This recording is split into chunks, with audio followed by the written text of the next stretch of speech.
Why does Norway put barcodes on their warships? So when they get back to port, they can Scandinavian. All right. So, podcast 6 with Bob Bohland. Look at me, Mom! Look at him. He is in the studio, Hero. our second guest of Broken Lion Podcast. It's a good buddy of Patrick's. I don't know him whatsoever, but I just met him, and he's absolutely phenomenal as a guy. So we're going to get into some hot podcast. Hot pocket cast? Shirts may come off. Shirts may come up. I'm Clothes not are wearing optional. pants. He's not wearing pants. You can't see below the table, but I'm sure they're Is that why you not made there. the table? So Yeah, feel more so you comfortable? can't see that. Okay. That's exactly why. Thank you, because it looks like I urinated myself. You urinate yourself. A little behind the The, cast. On our way up here on the golf carts up to Hilltop Studios, Patrick sat in the back of the golf cart in a pool of nasty water. Oh, big time.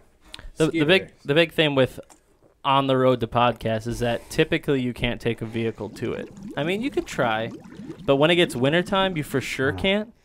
So we take a golf cart. And we actually got some footage on the GoPro. Hopefully we got the footage, right? We press record. Whoa. I got the footage. Oh, yeah. Bob got the footage. So we're going to drop a couple clips here showing that we made it. But we did make it. We're here at Hilltop Studios, which is starting to be an real deal. awesome thing to say is Hilltop Studios. Like, it doesn't get cooler than that. No. You can see the lake. It's hilltop-ish. But we're here with Bob Bohland, our second guest. He's a Lindy guy. And tell us a little bit about Bob Bohland. Ooh, not much to say. I lived the dream, man.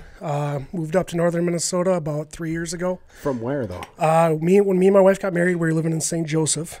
Okay. Some really good fishing around there. And then moving up here was a complete culture shock.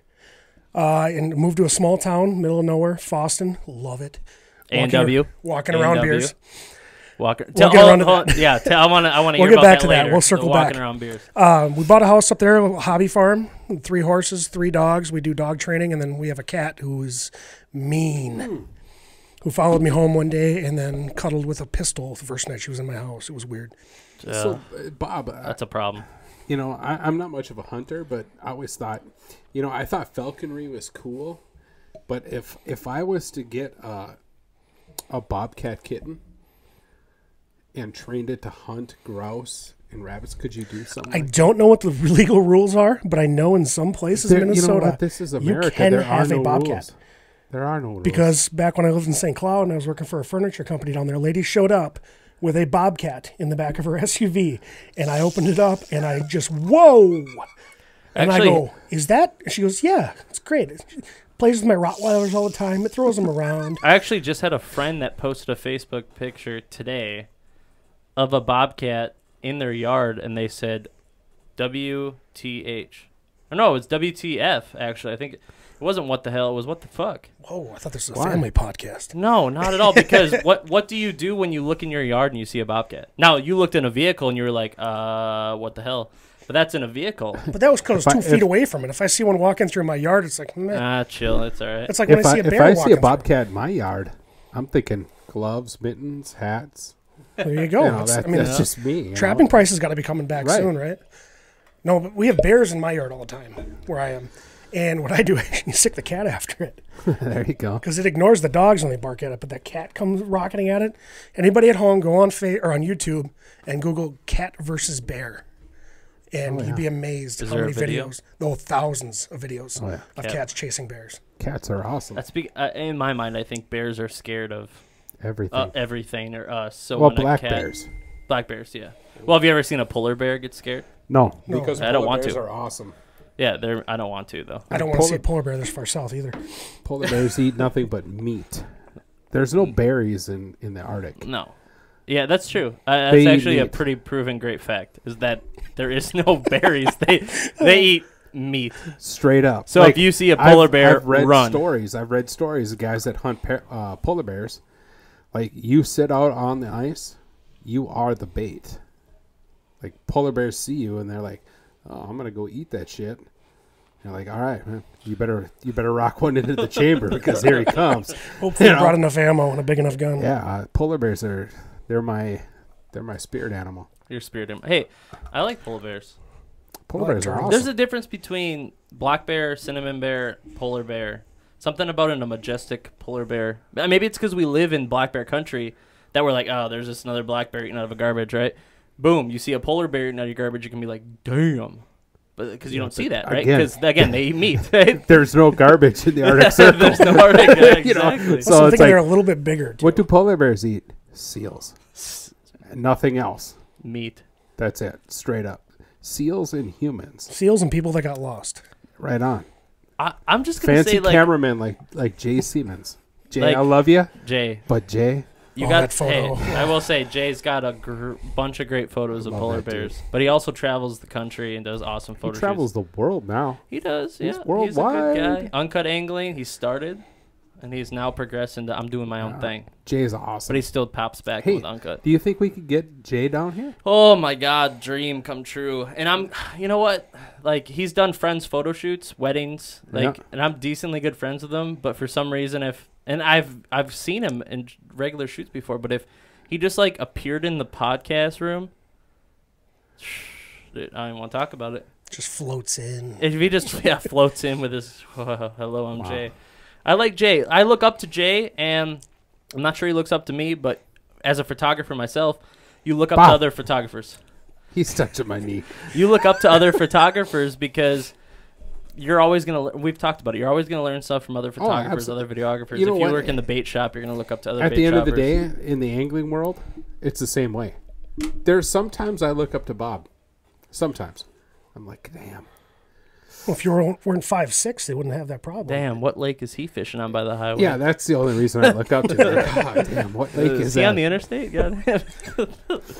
Well, I love to say I'm super pumped to have someone I've never met before in the podcast because I think having one in the next hour or so that I'm going to listen to you talk, if I'm already laughing, I'm going to be laughing more. Two, it's always good to meet someone new in the industry because you're going to say stuff that I'm going to learn about. And three, you're the second guest on the Broken Line Number podcast. two. So how do you feel? Well, there's multiple podcasts out there in the outdoor industry, but we're trying to hit that Minnesota, Wisconsin, North Dakota, South Dakota feel, Canada, that ice belt type feel of people. And there's so many people out there with different stories. And I just want to say one question before we even really get started in this podcast is, how do you feel being the second guy? I'm worried it's going to be, on the second guess, but it'll be the first major disappointment.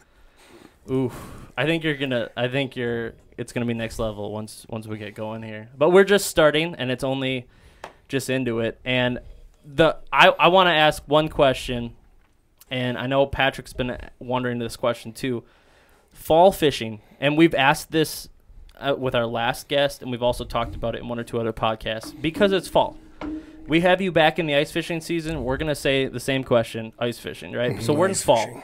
And while we were coming up here riding in the golf cart, riding dirty, you were telling me fall fishing, and you were actually looking at the lake because we're on Big Turtle Lake here in Bemidji. You were saying that spot right there is dirty for fall fishing. I want you to tell me a little bit about your fall fishing plans. What helps you the best for fall fishing? What's your favorite thing to do, favorite thing to catch? Little techniques for fall fishing. Obviously, for me, number one favorite thing to catch any time of the year, it doesn't matter what, panfish. And I'm talking specifically trophy, bluegills, and crappies. And I'm not keeping them, not filleting them, I'm just letting them go. But what you were saying there about me looking out at that lake is, that throws me back to college. I went to Bemidji State. I had friends that rented the cabins over at White Pines. Are you alumni? Yish. Alumni. Ish. I liked it. Ish, not I never went to another university. How about that? all right. That counts. I got one more class I finish. But looking out, there was a weed bed. And in the fall, right after we get back to school, you get caught up, you get it going. And we would go out to that weed bed, and we would hammer on giant bluegills. Right as the sun's going down, you'd sit there with bobbers and leeches and catch some of the biggest double four-headed bluegills I've ever seen. And why? What's the technique? Is there something at that spot? Is there I have no specific idea. It was depth, completely an weeds? accident. We went out there Completely trying an to fish for accident. walleyes. And we Yeah. found it, What and was we went the out there depth? a year afterwards. Yeah, What was the typical depth? typical pan fisherman. Anywhere going for from walleyes. 3 to 8 feet of water. Oh, so shallow. Yep, I mean shallow. You find those little nooks in those reed beds, and you just cast up there. And When that bobber goes down, it's going to be big. side question: why did you do Bemidji State? My was it- parents wouldn't let me go to Alaska. And why did you want to go to Alaska? Have you been to Alaska? Yeah. Dream I have Yeah, not yet, and I know I have family up there, and like there's burbot up there, but other than that, there's no crappies or bluegills. there's grayling, there's northerns, There's there's stuff you've never heard salmon. grayling. Grayling? Oh, you've never Yeah, seen they a got the grayling? big ass fins. Oh, they're gorgeous. Yeah, but But what? I would be focusing on people. burbot. of. Well, what about rough people. fish up there, though? There could be They a have carp. Alaskan, Well, here's the deal with Alaskan burbot could be Alaska. another thing. I have family that lives up there, and they actually sent me some of the regulation books. One, I wouldn't want to be a guide up there because you'd have to spend at least a year studying the regulations books. Two, I'd be about burbot because it's the only place that I have seen in the United States that has a limit on burbot. Good. Because they Protect know them. they know like in the United States here, or at least Minnesota for sure, we're just figuring out what the hell burbot is. And we did an Yep. episode last year on burbot, and we started to figure out, okay, burbot is starting to get a growth spurt of a couple people like you and Jason and stuff like that Interest. who has interest. And instead of back in the day when you just leave it on the ice, Oh, yeah. you're keeping it because you're understanding, okay, this is a fish that one tastes good if cooked right. Yep. And two, as you said in the episode that we did last year, it has a purpose. Absolutely. And so maybe Alaska is just a There's step a ahead. reason that there's burbot in Cass Lake, Bemidji, Pike Bay, so on and so forth. There's a reason it's there and not in other lakes.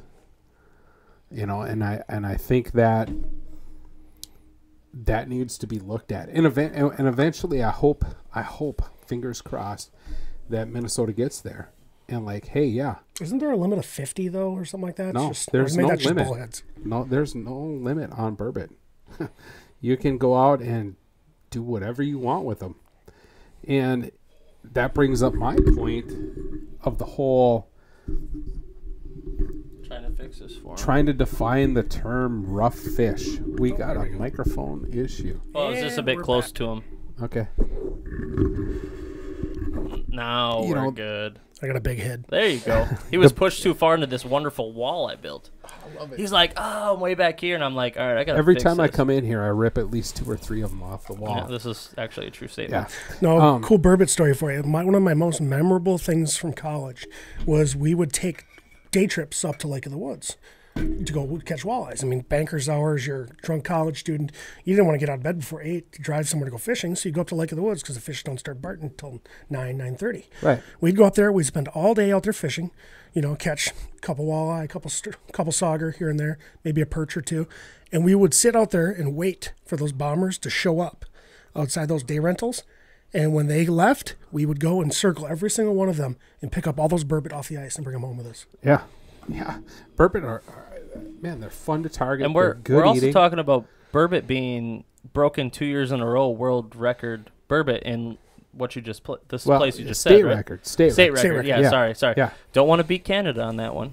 Canada's a Oh, the different Conrad story. boys. Oh, yeah, those Diefenbaker burbot. But something yeah, else. so you said Lake of the Woods, your story there. They were broken last year, and then the record before that was Aaron Guthrie, and then it was just broken last year, Yeah. both Lake of the Woods. And Yep. damn, is that a big, big fish. That is a That is crazy. Could you Dude, imagine I have seen Guthrie's mount. He got his state record Oh, mounted. you have to. And I saw it on the wall of his house. Right next to it is like an 11, maybe 12-pound walleye, and your eyes immediately go to that burbot and go, "Holy!" I don't care shit. what fish that is, but that is a big fish. Oh my god, that thing is crazy. Yeah, it's. I mean, his burbot was 36 by 28. Jesus. 36 inches long, but 28 inches around. Yeah, it's a fatty. Like, His picture, by the way, for the next 3 weeks is still up at Tabor's Bait until they board it up. Just throwing that out there. It's still up Yeah. there. But You mean you didn't save it off his Facebook page under your phone to look at all the time? oh, it's on my background on my computer. But no, I want to get back to finishing the question on the fall fishing. If someone has never fall fished or has fall fished, I want their perspective of yours. And you said 10 plus years you've been in the fishing industry? Yep. So 10 plus years in the fishing industry, someone who hasn't fished or has fished that can learn from someone, and someone can learn from you, and you can learn from someone, of course. Fall fishing. Besides the story you just said here, what's your favorite thing to catch? Why? What's your favorite tackle to use? What's your favorite techniques? Why do you like fall fishing? Why fall fishing? And everyone loves fall fishing. I love right? fall fishing, but at the same time, it's just such a hurried time of the year because, I mean, I want to go fall fishing. I want to go catch some of those bluegills out on that lake right now. Same time, I want to go shoot some doves. I want to go shoot some geese. If you want to catch some bluegills out of the lake, we could use some video for this podcast for the YouTube. Let's get after it. Before this airs in the next, I think, in the next week or so. All three of us, let's go spend an afternoon catching some bluegills. All right, and back to that. But fall fishing is a great time because you got your weeds dying back. You have the young of the year panfish, which are all of a sudden one of the most sought after food resources. They can't hide in the weeds anymore as the weeds lay down.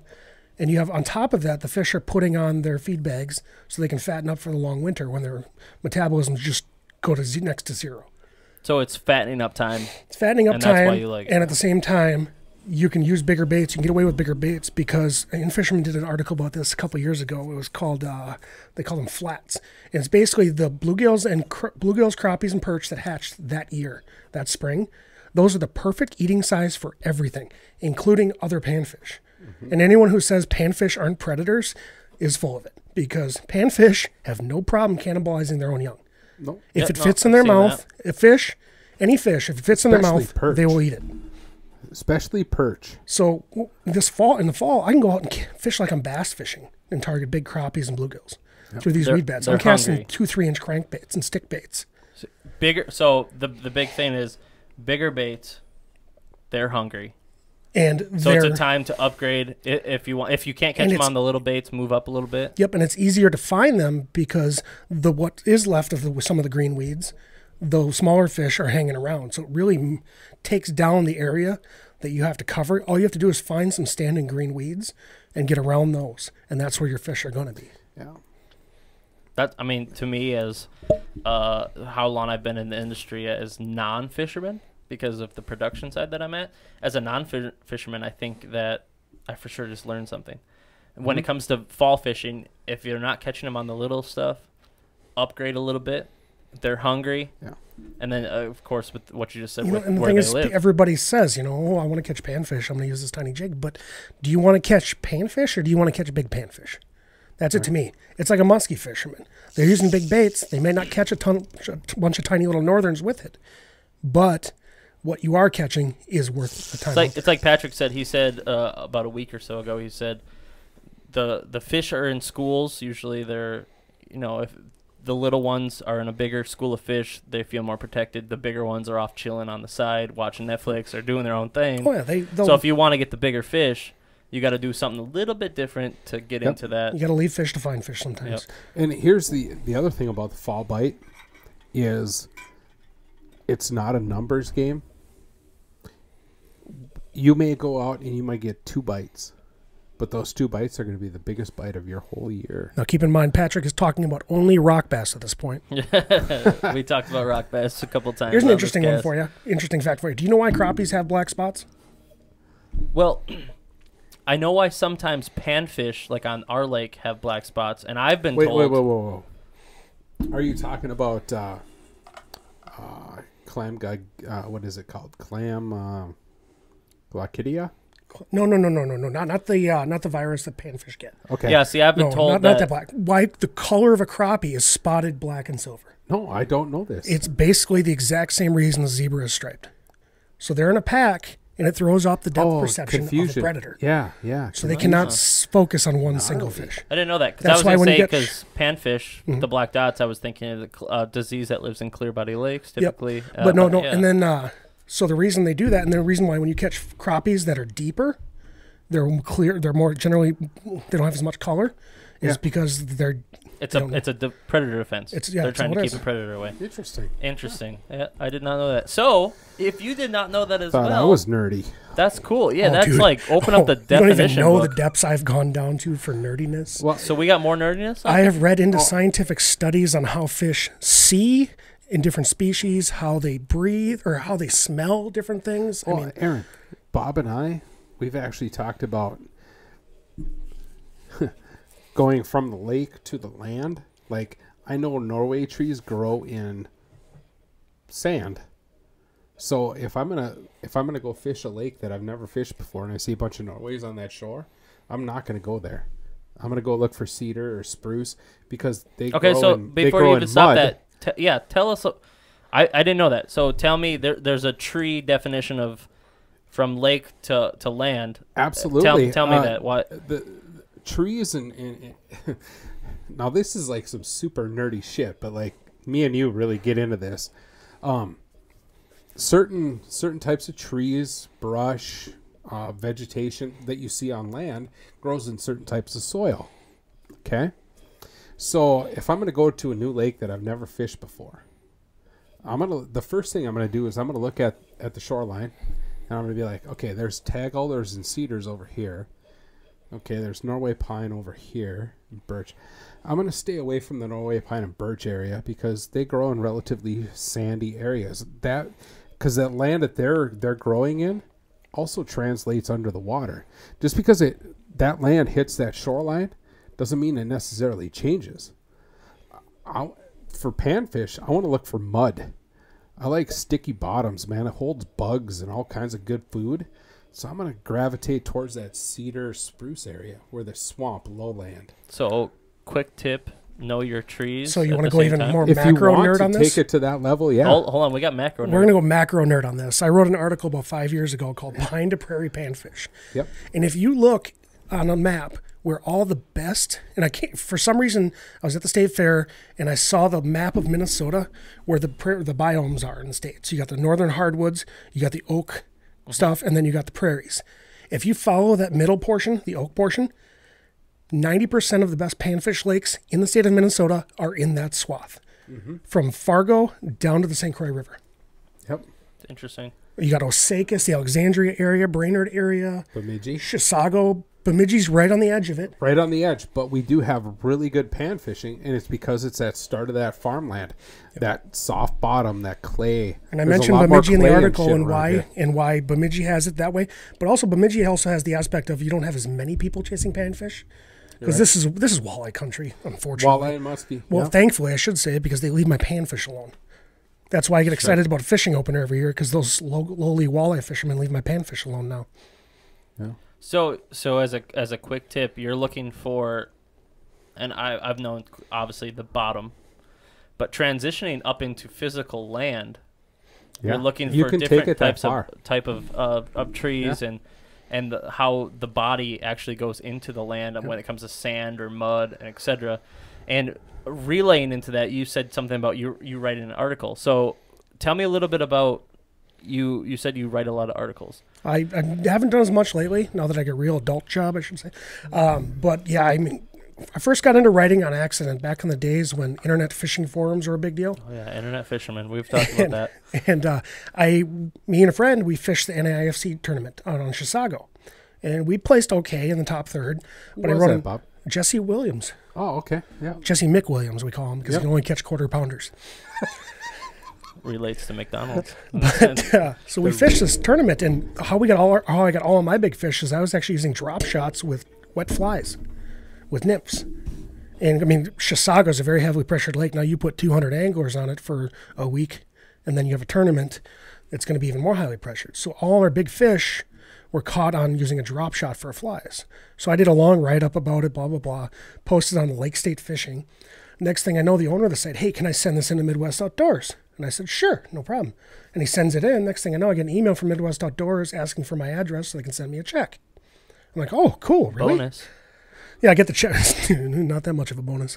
Get the check. I'm like, hey, that's cool. I can just write down stuff and send it off to these websites, and they give me money? Oh, okay, cool. So I just kept doing it.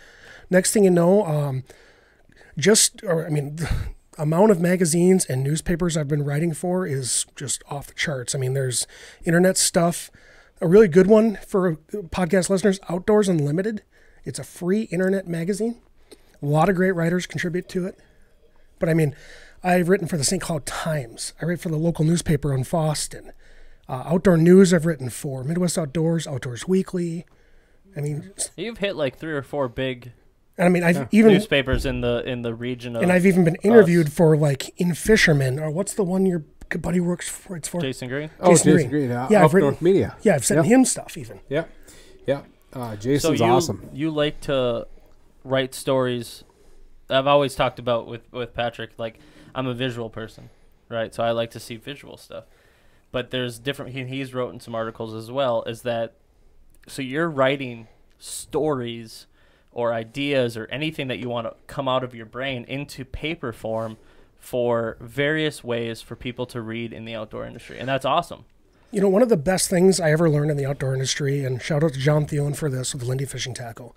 And when I was first started with them, he gave me this advice. And I think every young angler, if you're looking to make it in the business, should follow this advice. And he said to me, don't keep secrets. I mean, you can keep your secret spot, but if you teach people how to fish a certain way, and they can learn it and they can get it, they're going to come back to you for more info as opposed to going another location. That's the good thing about like fishing or the outdoors is that there's always someone that's going to learn. Like you're going to learn from someone and someone's going to learn from absolutely. you. So do you want to be that person that withholds that information or do you want to be a teacher? Yeah. And help people. That's the beauty part about what we do. Yeah, exactly. It's like Bob is a bank of awesome knowledge. Yeah. I go out fishing with Bob. Only I don't video know people everything. can see I don't that. know what's in here. I don't know what's in here. You don't Bob wanna doesn't know know what's what's all in in there. here. But at the end of the day, I'm going to give him some stuff. He's going to give me some stuff. And we're going to go catch some tip-ups. Carp through the ice on tip-ups this winter, right? Yeah, we're going to get into that in a second here. It gets weird. See, brains are all about storing knowledge. And if you're a fisherman, a hardcore fisherman or a not so hardcore fisherman, you always are willing to be like, okay, I want to know what the fish knows. So you're going to know all the information that you know in your brain. But guess what? The person to the left of you or the person to the right of you or the person through that computer screen may know just one little piece of information that could help you. Yeah. And that's why us as internet fishermen or whatever, or going to the St. Paul Ice Show or whatever it is, or sitting down for a podcast, I'm going to learn, and I've already learned 2 or 3 things from you, is that we're always going to learn. Just open your mind to take that fact of learning, and you'll always teach people as well. And on top of that, here's the long and short of it, guys. We all love the new technology we have in fishing. Yeah. I mean, you got underwater cameras that you can play on your phone. I can DVR me catching a fish and send it to my buddy who's at work and taunt him. DVR. But here's the thing, is if you don't share that knowledge and other people don't catch fish, there's not going to be that demand, and these companies are not going to continue to improve these products. How do you think they got the depths in my lake? I say my lake, but the lake that I live on. How do you think they got those depths? Someone had to go out there and track that lake. Or like with the hummingbird, like they every year they update. Trapper Marshall. Exactly. So how do they get those depths? I love you, Trapper. And how do they get those pinpoints in those locations? It's someone else did it. And if someone else goes out there and gets it. Here's the thing, though. You can have all the GPS points. You can have all the lake maps, super detailed, custom shit, so on and so forth. At the end of the day, it's still between you and the fish. True. You can be in their home, and you can present them with everything that you've got, and it's still up to that fish that has a brain the size of my pinky nail to bite that. But the point is that you can learn one more tip from another angler. Oh, you can learn. You can learn all you. The learning is endless in fishing. Yep. But at the end of the day, it's you putting in the work and the time. But at the ultimate end, it's up to the fish. Well, yeah. You could go out there with all the skill. Like someday, I hope to have Kevin Van Dam here. Oh, KVD. Oh. And be like, Kevin, yeah, you rock the shit out of everything. But at the end of the day, can you tell me with a straight face that it's all up to you? I doubt it. No, it's all up to the fish. Now, to your point on that, I mean, you can do all the book learning, all that stuff, but you mentioned Kevin Van Dam, and I think there's a difference between book smart versus reading the articles, learning the information and all that, versus street smart. People who are just naturally better at catching fish than other people. Yeah. And you see them, and I'm actually working on an article right now about it. It's called A Good Stick. There are people who, I mean, you might take a great walleye fisherman, and I'll take him and put him on a bluegill bite, and he's going to outfish me. because he's just naturally, there's something in his DNA. Wait, whoa. If I put him on I've it. experienced the opposite because I'm used to detecting that super light bite, and I can outfish my walleye buddies. Once he gets the hang of it, though, he's going to. Yeah, once they get the hang of it. I mean, it's like me at Lake of the Woods. My first trip to Lake of the Woods every winter, I guarantee I missed the first 5 fish. Every goddamn time. And that's why I like to fish rock bass and bullheads. So what you're saying is that by reading an article that you have put or other people have put out there, you're going to gain a little bit different knowledge. You're going to gain a little bit of book knowledge, but if you don't go and put it into practice, and just keep hammering after it and teach yourself and force yourself to learn something new every time you are on the water, you can just reading an article. You might as well be reading Reader's Digest. Is there somewhere out there that people can find articles? Like, do you have I'm not going to say a website because I don't know if you have that. I have a blog spot. So somewhere where that people can. Okay, we're talking about. You just said something stick or whatever. Is there somewhere where people can, without searching for like Jason Green's and all this stuff? Is there somewhere that people can find your? Yeah, there's stuff? A large majority of my articles on bobsfishinghole.blogspot.com. Just so if people are interested, they're like, okay, I kind of want to know more about this guy, but without searching the 3 or 4 websites, 5 websites, the St. Cloud Times, all that stuff, they can find your stuff directly. Yep. And I understand that there's probably like, okay, with St. Cloud Times, you have to have them have the article all exclusive type garbage. But I just want to put out there if there is people that want to read some of your articles or stories, and there's multiple people like you've done stories, he's done stories, there's multiple people out there that do stories. Read the stories, find the stories, because I think the stories that you two put out or any other people that are like you, that's more helpful than the average opening up the magazine, some expensive magazine, and be like, oh, I got this at Gander Mountain or whatever, and it's an article on fishing. I think your story is more credible for the situation and the area that we live in than just opening up the magazine. And that's why I wrote a story about a fish I lost. And you're about to the end of this month, you're writing another one, correct? Yeah, I have to have it in by the 28th. If you need help, let me know. I do ghostwriting. Well, Jason wants me to write about. You guys should do a writing together. We should. I do ghostwriting. I'll tell you guys about one when we get off. I don't know about ghostwriting, but just literally a co-article together on 2 different people in the industry and 2 different sets of industries working together to write up a magazine. That sounds awesome. Hey, man, I will admit right off the bat, I'm totally green when it comes to writing. And when I write something, I send it off to Matt Brewer to proofread it because he's a grammar Nazi. I love the guy. He's one of my best friends. He's a good Bob, fisherman. you've also said, hey, send me something. I have no problem helping anybody. I'll proof. And with the internet, the way it is and stuff nowadays, writing is it seems like it's a lost art, but there's still people that want to do it. And I'm one of those people, like, man, I really want to write. I want to write really bad. And I mean, writing, you don't make much on writing. I mean, it's not even about one of my part-time jobs, I do prep sports for the Boston newspaper, and that's decent money. I mean, it's okay. But for my fishing and hunting and dog training articles, I use them more as how I've grown. Right. I can use that as a marker as opposed to keeping a daily journal. So when you send out an article, you're like, man, I hope somebody gets just a little piece of this and they apply it. That's what I do. Yep. Like, Jason, I'm really lucky to have Jason say, man, keep writing for me, because I'm the guy that's going to bring you how to fish rock bass through the ice. Oh, here's a story about a lost 2-pound bluegill that I lost and how I dealt with it. Can you not say losing a 2-pound bluegill? I'm not going to be able to sleep tonight thinking about that. Well, it happened, and I wrote about it, but I'm trying to interject that, hey, not everything is about success. Not everything is about the prime species. No, it's 90% of fishing is being out and away from things and enjoying other people's company and learning, or lack thereof. Yeah. Whether of you enjoy more. Yeah, and the learning aspect is the biggest thing. And for your writing, I'll give you a piece of advice. If you read something you wrote 2 years ago and you're not completely disgusted by it, reading it going, oh, I wrote that, you're not growing as a writer, and you need to try harder. Right. I get that. I get that. I think that's For sure. that goes with everything. You know, like me, I will look at a video I did 2 years ago. I'm like, People I enjoyed saw that? some of the Oh. I'm videos like, damn, that got 50,000 views. Aaron, I saw Yeah. some of those videos you did on Pornhub. I hope not. Oh no, there's I big down money. thumbed No, that. there's big money. I down thumbed that one. I did There's not big enjoy money in that. Pornhub. I did not see the donkey coming in either. That was No, weird. dude, here's the thing. I hope There they're is big sponsor money someday. as a videographer. There is big money in the porn industry.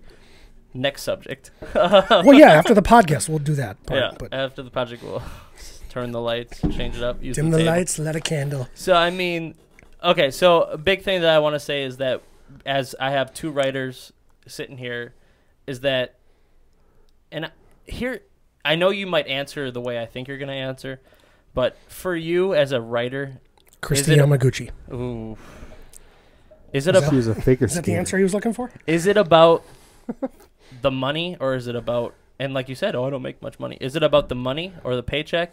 Or is it, as you said, the first time you were just like, yeah, here's my article for free. Here you go. You got a paycheck. Is it about the money, or is it about putting information out there to people that possibly might need the information? It's about growing myself in the fishing industry Yep. and getting my You gotta name do out that. there and getting the products I use out there. I mean, it's not an infomercial, obviously, but it's, hey, this is what I use and here's how I use it. The money is not. The money basically is enough with my articles to keep me in fishing equipment. To buy To buy pens and papers. Which, No. at the end of the day, it all translates down to passion. Oh yeah. Passion. At the end of the day, it's like, all right, I broke even, but you know what? I was really passionate about that article. I want to get it out to the That's the masses. difference in I don't people. give a shit. Is that you either have a passion for it and you don't. And I think the good thing with this podcast is that some of the people that we have on here are going to have passion and some people aren't going to have passion. But I think the difference in the outdoor industry is if you want to lead the way in whatever direction you're going to, you have to have passion for the outdoors. And I can almost agree that most people in the outdoors have passion. They're not like, oh, I'm just going to go fishing today. Bleh, bleh. Like, they have passion to keep it going. And you have passion to keep writing and keep fishing. You have And passion learning, to keep do a little learning. bit of everything. And keep That's learning. what we were talking exactly. about the podcast before. I want to take you guys out this winter and put you on a crappie bite that is the stupidest form of fishing I've ever seen in my life. And it took me, I have a new program I do with myself, is every year, besides the trips to Lake of the Woods, Red, Bemidji, etc., I will pick one new lake of medium size around my house, and I will exclusively learn that lake. Can I throw a question out there? What do you look for in a beginning starting lake that you want to target and hit? I'm going to back you up even a little further then, because here's to the extent of my nerdiness. It knows no bounds. I love nerdiness. When I was younger, and even still to this day, I grew up in the cities. I grew up a city in the middle of St. Paul. And I mean, we learned to fish down there and all that stuff. I would walk around after it rained, and this is no shit. I would see a puddle, and I would dissect that puddle like it was a lake mat. And I still think, I mean, I still do it every day. I'll look at it like, ooh, that'd be a really great lake for walleyes. Their bluegills would be right up in there this time of year. Back up, You have Terry. you have a brain. Back up, Terry. Back it up, Terry. What you doing, Terry? But I mean, from doing that and then from reading Wow, lake you are maps like a and mega going, nerd, Bob. oh, I'm a huge So- nerd. so- You're looking into a mud puddle. Yeah, No, but think of it though. Wow, Like, let's that's say awesome. you take. that's all lake map is a puddle. Yeah. Let's can say see you're through let's say you're walking downtown Boston. Mm-hmm. You're right outside the A&W. You're like, oh yeah, I'm about to get the chili dog, but not quite yet. You look down. You're like, there's a puddle here, and that puddle you can see the range and you can see the like. You're the type of person that I feel like can see depth, or you're like, oh damn, there's a stick. There's a stick in that puddle there. That would be a great spot for bluegills, That whatever. equates into a sunken log. So A you leaf, relate that's a weed bed. So you relate your brain going into that to all of a sudden a real life lake, and you can start to dissect it without even stepping foot on the lake, right? Without like you even can, slowing down, walking past the puddle. I'm You're like, like, oh, okay, there. I'm gonna go Okay, get good. my All right. chili dog. Where's my Okay. cheese curds? So you're the type of person that you don't even have to be on that lake to visually dissect it. Do you bring up lake maps or Google Earth and stuff like that, and like look at visuals of this lake and say, okay, this is what it looked like in 2004. This is what it looks like in 2017. This is there's a tree here. I'm sure that tree is still there. Are you that type of person? Oh yeah, and I'm fortunate enough with my work, my adult job, I call it. Can we? What is your? I adult work job? Red Lake County Soil and Water Conservation District. Okay, so you deal with I work soil with and water. GIS. Yeah. So Patrick talks about his CAD. I work with GIS, which is CAD for maps. Yep. I can make my own maps. I can make different. I mean, I can use a 1992 satellite overlay for hunting or fishing, and then I can make a different map. I can do bathymetric maps. I don't know if you know what that is. I know what GIS is. I don't know A what the other- bathymetric map is where the color changes based on water depth. Okay, so So you can do 1 you foot can or find 5 out foot the depths. contours. So you're the type of person that when I bring up my phone and I do the Hummingbird app or I do If you're looking at any a of Lake my Master apps- and Avionics map, that's one of my great friends went to Bemidji State with, shout out John Naven. He works for Lake Master. He went to Bemidji State for GIS. So if there's he anyone works for in Lake this Master. room right now that can literally decipher a lake map, it's It's Patrick. Yes, Patrick. Okay. absolutely. Yeah. That's only because he raised his hand. I figured that was the correct answer. So it's you. I mean, you can you can really decipher lake I'm map. so nerdy Okay, about well, maps. It's no, unreal. with that, with you saying that, then like Hummingbirds got Auto Chart Live. How does that affect you? I haven't dealt with the Hummingbird AutoChart Live, but I got a feeling there you'd be able to input that into the GIS and make your own maps, and you can 'Cause even that's- add You waypoints can. to it. This year, someone redid Big Turtle here, Mm-hmm. and they found some humps that I have been looking for. I'm like, damn, all right, I got to be 10 feet off. All of a sudden, I look at the new map. I'm like, Hummingbird, someone retracked this map, and they found out my spot. And I'm like, great, now I know where it is.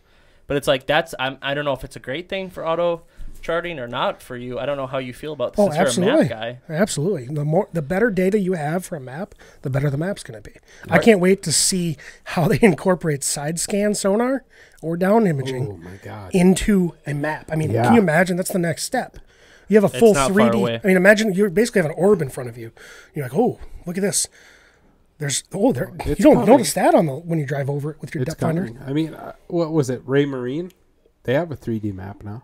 I'm so excited for future stuff. So you're the map guy, and that's cool. I'm the nerd guy. Now I've got you as the nerd map guy, and now I'm going to know that for messaging reasons when I message you. Okay, don't call me. But I'm not going to call you because I don't have your number, but I'm sure I can find it. But I'm just saying, anyone out there that has I'll text it to you. questions, we're going to throw that out there now at the middle of the podcast, is if anyone has questions on mapping or anything with Bob, hit us up, hit him up, and we can I'll send you answer. to somebody who knows what they're talking about. Exactly. That's that's the exact answer that I wanted. Fall fishing, do you hunt? Oh, yeah. All right. we'll get I'm in. stupid about hunting. That's So why I since- said the fall is always just such a crazy time. So Because since we're also a non-fishing podcast and we talk about hunting too, what's your favorite hunting? Why do you do it? What are you excited for? Fall, hit it up. you know what? My hunting has evolved through the years to the point where I'll get super excited about something, and then I will just get completely bored with it. I used to be huge into bow hunting, to where I would do the Twin Cities Metro bow hunts, where you're in city parks and whatnot. And I'm like, oh, yeah, killed enough deer on board. Then I got it really big into grouse and pheasant hunting. Whoa, I don't have to walk. I don't want to walk around anymore. And right now, my biggest passion is waterfowl, Ducks or geese? ducks and geese, Both? both field and in the wetlands. And with the dogs I have, And I will say, Foston area, Monoman, Foston, that area, great waterfall hunting. oh yeah, it's going to be really Especially good this goose year because North Dakota is drier than a bone. So all those That's geese, awesome. all those birds are going to come this way. So that's not only on top of fall fishing, which you say you love, you also love to goose and duck hunt. But pro tip for everybody out there who's out there duck hunting: find a lake that has good walleyes in it. Cast and blast. Put a sucker minnow underneath your decoy and run some decoy cord to your blind. When the That's decoy a starts bobbing, pro reel tip. your fish in. That is a pro tip. So if you, It works. Solid pro tip. okay, 45 minutes into the cast, Bob. I was a mix of Bob and Patrick at the same Bob. time. Bob? I was gonna go with Patrick. 45 minutes into the cast. I know you have some questions, Yeah. and we're gonna hit this hour and 30. It's been 10 minutes. It feels like, right? We're going 4 Oh, hours, yeah. boys. Let's Yeah, make a we record. feel like we're going 4 hours. We might even do 2 podcasts tonight. Just Let's do it. We got beer. do it. Podcast 1, podcast 2, part 1, part 2. But I want you to ask 1 or 2 of your questions here. We're at 45 minutes, and I've definitely hit the fall subject. That Oh, has for sure. been a 45-minute subject. But it's great because just at the 45 mark, all of a sudden I found out he was also an avid waterfall hunter. And I grew up, when I first started waterfall hunting, I grabbed, I had a camera, And my buddy Jake said, "Hey, I said, "Hey, anyone want to film or anyone want me to film?" And my buddy Jake sent me a message and say, "Hey, tomorrow morning 4 a.m. meet at Jack Stop over at the high school in Bemidji. We're going to go in the Monoman area and we're going to go goose hunting." I said, "Sure." I remember exactly where I was laying. I was laying down in my bed, and I exactly remember that. And I was like, "Okay, 4 a.m. I'll get the batteries charged up tonight, and I'll do it." I met him there. We started filming. We started Mornings from Outdoors, Bemidji Outdoors, and we started waterfowl hunting. I've been waterfowl hunting for 4 years. It's now been 6 total, but 4 years of that. We did 2 years with them, year and a half. Then I moved over to a fishing show, and then I moved over to a waterfowl show, and I did the Fowl Life on the Outdoor Channel, which was goose and duck hunting the whole country. I love seeing a goose locked up. And we were just in the chop house, and we were talking to Aaron Bofferding. He was across the way, and he's like, "Yeah, I was just hunting in," I'm not going to say the location. And he was like, "Yeah, we got a 7-man limit in 22 minutes. 22 Jeez, And they wanted in that field, didn't they? And I'm sitting there like, there's nothing like seeing a fish locked or a goose locked up and coming in and flipping around. So sight fishing bluegills, when you see that bluegill lock up and you know it's going to suck that bait in. Ooh. There's something about that happens. So we've covered the walleye, and then we were just at the chop house. How long ago we were at chop house? I'd say about 30 minutes ago, 45 minutes Well, we've been ago. here for 45. 45 And minutes you forgot ago. your wallet at the chop house. Convenient. And video-wise, if you're watching video, Give me that, I 'cause have I'm broke. it, I and need it's that. got his driver's license. If anybody wants to know Patrick's driver's license number, your middle name is Keely? Yeah, Keely. K-E-L-Y. No, a lot of girls named Keely. Perfect. So you need that to get home. But besides that, Thanks, Aaron. you're welcome. Looking out for my best friend. Boom. Nothing like that. But okay, so we've covered fall fishing. That's topic 1 of the 3 or 4 topics. So hit him up with a question you had to ask. Well, the phrase rough fish, how does that sit with you? Because for me... A lot of people like walleyes, I guess. Oh, yes. This is going to be good. Worthless gravel lizards. To me, there's no such thing as rough fish. It's, suckers, barbet, bullheads, sheep's head, all this stuff. They play an important role in the whole ecosystem of that lake. I would really like to see limits. I'd like to see limits on everything. I'd like to make, the first step, I think, is to make it known to the general public that you don't have to kill them anymore. No. Because it was for so long in Minnesota, you couldn't release rough fish like carp and dogfish. And just get it out there to the general populace that, hey, dummy, put it back. Right. And you know what? I think that has actually happened with the whole, especially with dogfish. Like, you're not supposed to, cut them open and just throw them on shore anymore. Matter of fact, with dogfish are one of those key fish that when I'm searching Lake Finder on the web for big bluegills, I'm looking for lakes. There's a couple things I look for. 1, dogfish.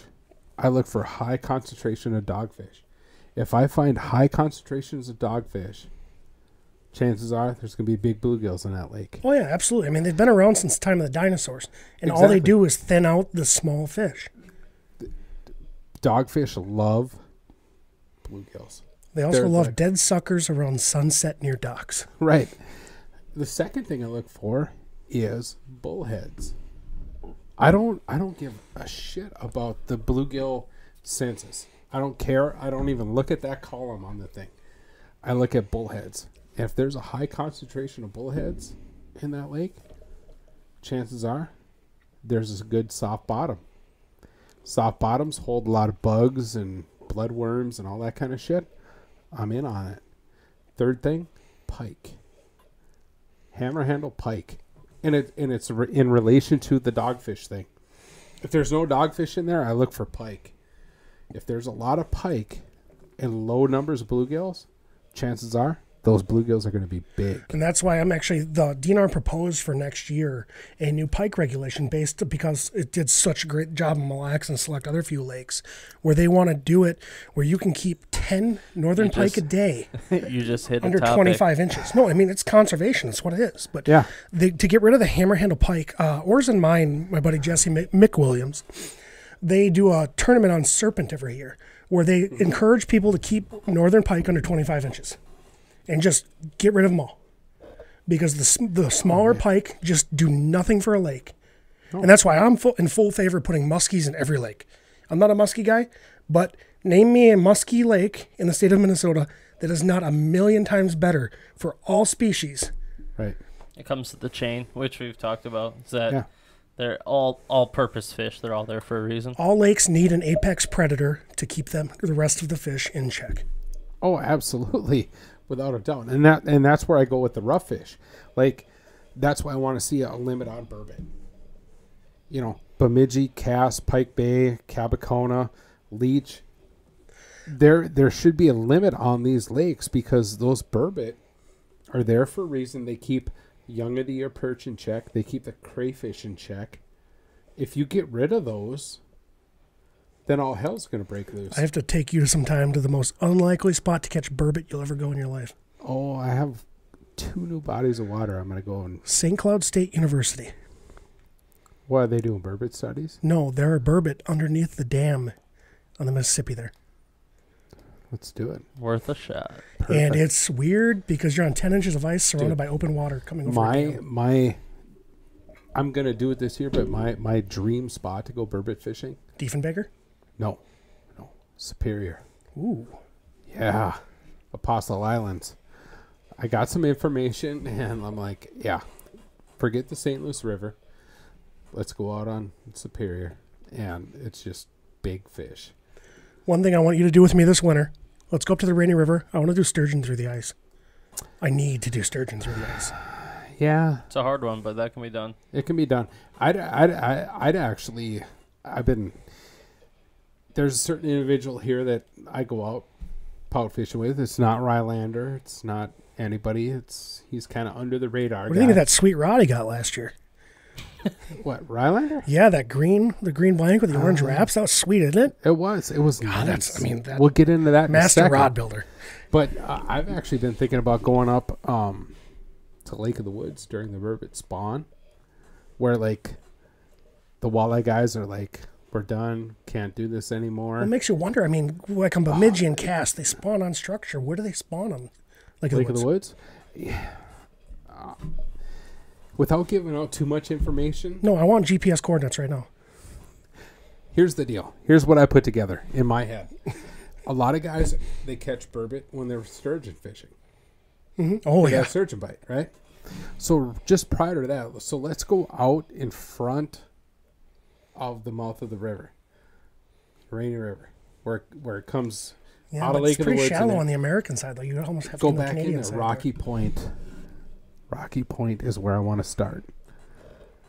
And all 3 state record burbot have been caught out of Lake of the Woods. If we can get it on spawn time, game over. There's no telling how big they get there. We could shatter the world record, which is held by the Conrad boys. Coming for you, boys. Yeah. Out of Diefenbaker in a river, in open water. It's like 25 pounds. God. Oh. Yeah. God, oh. But I really think there's a burbot bigger in Lake of the Woods on our side. And it's going to be caught spawn time, which some people would say, well, she's full of eggs. Yeah, whatever. Weight is weight.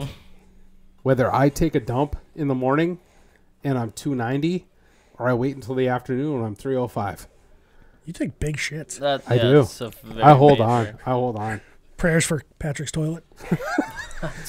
Can we all bow our heads real quick? Yeah, oh, maybe that was a little bit too much. But anyway, you know what I'm saying? Like, I'm just maybe I just have this undying love for rough fish. Like, bullheads. Let's talk about it. Bullheads. When I was growing up, there was no limit. Yeah. Bullheads are an important part of that ecosystem underneath the water. Oh, absolutely. They clean up a now lot of garbage. they're starting to get limits and stuff like that, and I just don't want to see rough fish when it's too late. We were talking before the podcast about a lake I was telling you about down in the cities. There's one actually not too far from there, and I know for a fact because I watched a buddy do it like 5 times in one day. You can catch bullheads in the winter. Oh yeah, I've never seen it before, and he's the king of it for some reason. That's awesome. I would totally get on that bite because it's something different. Not that I get bored with bluegills, crappies, walleyes, all that kind of shit, but just like... Well, everybody gets bored with walleyes. Walleyes are boring. Yeah, walleyes are super They're the boring. worst. Ugh. Yeah. Do you want me to say something? Do you want to weigh in? Walleyes are the worst. I'm a pan fisherman. Okay. I'm a crappies. To be honest, I'm super excited for the next year to go fishing with Patrick because you know how excited I got when we did rock bass on Lake Bemidji, and we were world record rock bass. Like it was like a piece of cake. And I'm excited because I like catching fish of any size, and I'm a pan fisherman. So if we go catch bullheads or any of that stuff, I'm all for it. Yeah. But I'm gonna stop us right here, and I'm gonna say, podcast 6, we done, and we doing. We haven't gotten into the nerd stuff yet. We doing part 2. Oh, it's podcast 6.5. Podcast 6.5. We're talking ice fishing, mille lacs, rod building, and whatever randomness plus nerdiness we get into. Oh, it's going to get deep down the nerd hole. For 6, and we about to hit 6.5 with Bob. He's coming back because we ain't going anywhere. We're just going to do 6.5 right now. I gotta pee. I gotta pee. They gotta pee. So we doing 6.5 here. But we're done with 6. And like I said, ice fishing, rod building, mille lacs, randomness, nerdiness. That dirty bitch. We're talking about a lot of stuff on I don't want to talk about it. I'm going to let Bob talk about it. Don't badmouth mille lacs. So we'll talk about that. Yeah, he'll talk about it. I have opinions. So not political ones. I'm Aaron. I'm Bob. I'm Patrick. And this is... The Broken Line. It's kind of a really awesome name, right? The Broken Line. You're talking about fishing, but when the line breaks, man, shit just gets unreal. Yeah.